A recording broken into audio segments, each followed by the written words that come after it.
नमस्कार, मैं हूं विजया और आप देख रहे हैं वन इंडिया। अपनी अलग आवाज और अंदाज के लिए जाने और पहचाने जाने वाले अदनान सामी आज किसी परिचय के मोहताज नहीं।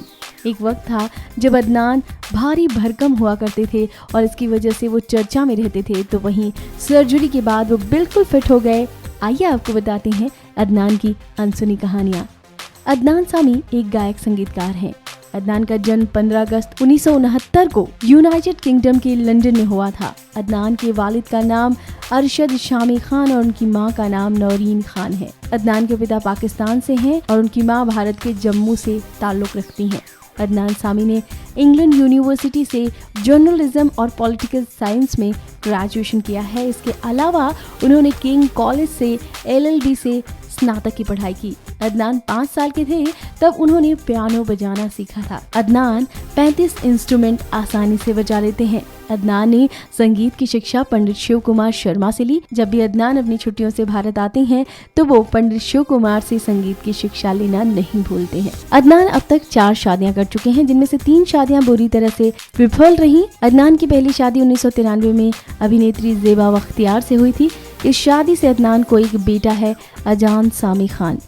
किसी वजह से ये शादी सक्सेस नहीं हो पाई और उनकी पत्नी ने उन्हें तलाक दे दिया। साल 2001 में अदनान दोबारा शादी के बंधन में बंधे।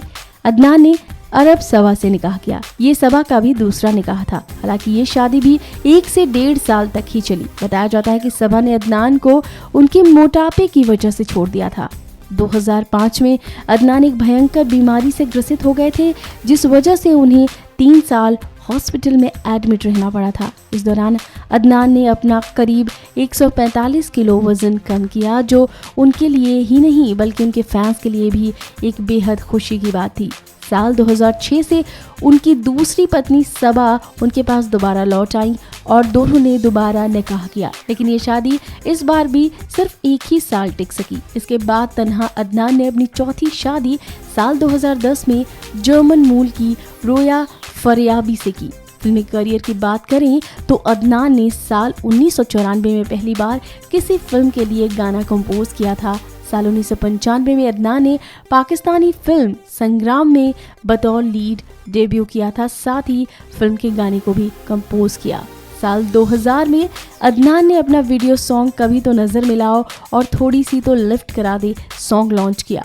थोड़ी सी लिफ्ट करा दे गाना उस समय के सुपरस्टार गोविंदा पर फिल्माया गया था। इस एल्बम के बाद तो अदनान के पास फिल्मों की लाइन लग गई। साल 2001 में अदनान ने फिल्म अजनबी में तू सिर्फ मेरा महबूब गाना कंपोज किया, जो उस साल का सुपरहिट गाना रहा। एक मैगजीन ने तो अदनान सामी को pop personality of the year के खिताब से भी नवाजा था।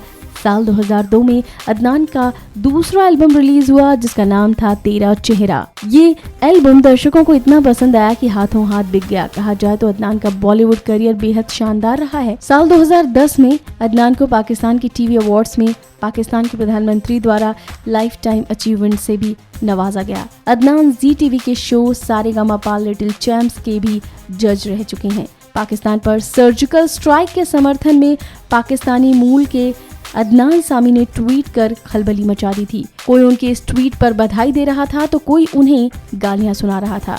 अदनान सामी ने एक ट्विटर पर भारतीय सेना और PMO इंडिया को बधाई दी थी। आपको बता दें कि गायक अदनान सामी को भारत की नागरिकता मिल चुकी है।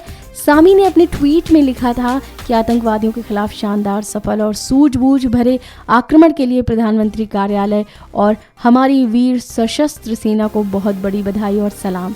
अदनान सामी की इस ट्वीट को ट्विटर पर काफी प्रतिक्रिया मिली। जहां पाकिस्तान के लोग सामी की आलोचना करते दिखे, वहीं भारत के नागरिकों से वो समर्थन बटोरते दिखे। दुनिया के सबसे तेज पियानो प्लेयर होने का रुतबा रखने वाले अदनान सामी का नाम अक्सर सुर्खियों में रहता है। कुवैत में हुए दुर्व्यवहार की वजह से सुर्खियों में रहे। अदनान के स्टाफ के साथ कुवैत एयरपोर्ट के स्टाफ ने बदसलूकी करते हुए इंडियन डॉग कहा था। अदनान सामी ने ट्विटर पर कुवैत स्थित भारतीय दूतावास को टैग करते हुए शिकायत की कि हम आपके शहर में मोहब्बत लेकर आए हैं और हमारे साथ ऐसा सलूक किया जा रहा है।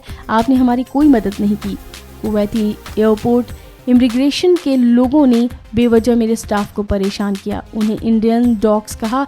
इस बारे में जब आपसे संपर्क किया तो आपने कुछ नहीं कहा। इस तरह का व्यवहार करने की कुवैतियों की हिम्मत कैसे हुई। एक वक्त था जब अदनान बहुत ही भारी भरकम हुआ करते थे। उन्होंने मात्र 11 माह में बिना सर्जरी के 165 किलो अपना वजन कम किया था।